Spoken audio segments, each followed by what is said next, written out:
Washington, Reuters, U.S. President Donald Trump will roll out an infrastructure plan on Monday that already faces significant hurdles in Congress because it does not offer as much new federal funding as Democrats want or directly address how to pay for the effort. The plan to use $200 billion in federal funds to try to stimulate $1.5 trillion in infrastructure improvements over 10 years could reshape how the federal government funds roads, bridges, highways, and other infrastructure.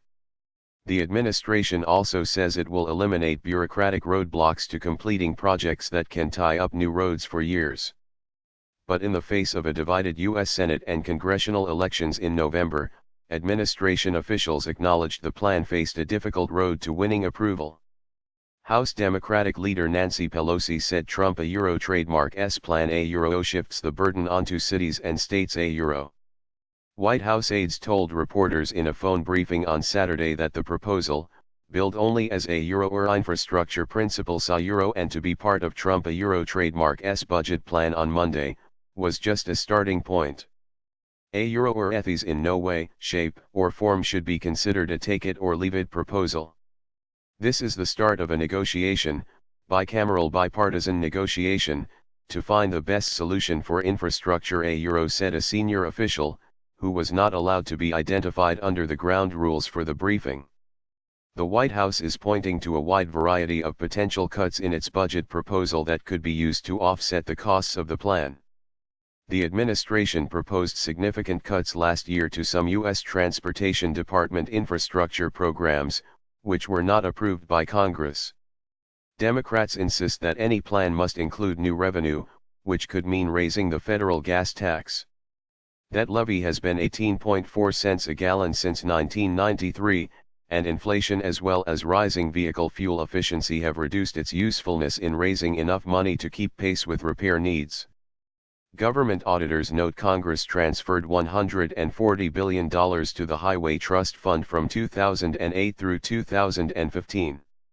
Lawmakers, to maintain current spending levels, would need to approve an additional $107 billion from 2021 through 2026. Trump has not ruled out a gas tax hike, and some in Congress have said they are open to the idea. The U.S. Chamber of Commerce recently came out in support of an increase.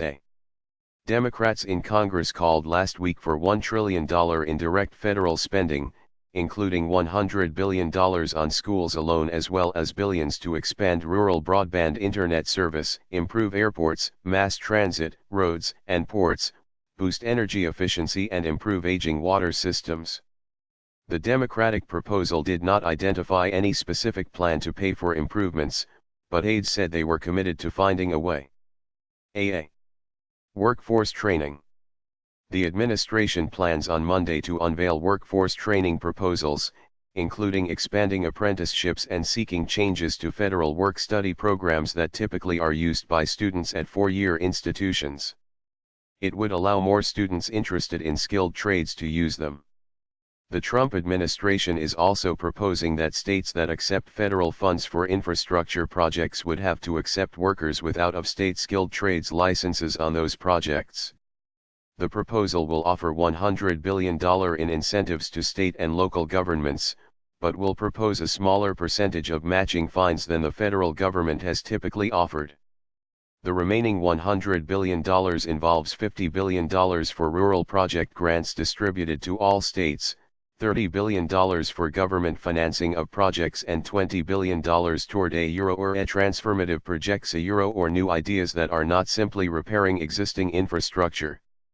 Trump will meet with state and local officials including the governors of Wisconsin, Louisiana, Virginia, and Maine on Monday, before meeting with congressional leaders on Wednesday. He will head to the Orlando, Florida, area on Friday to tout the plan, officials said.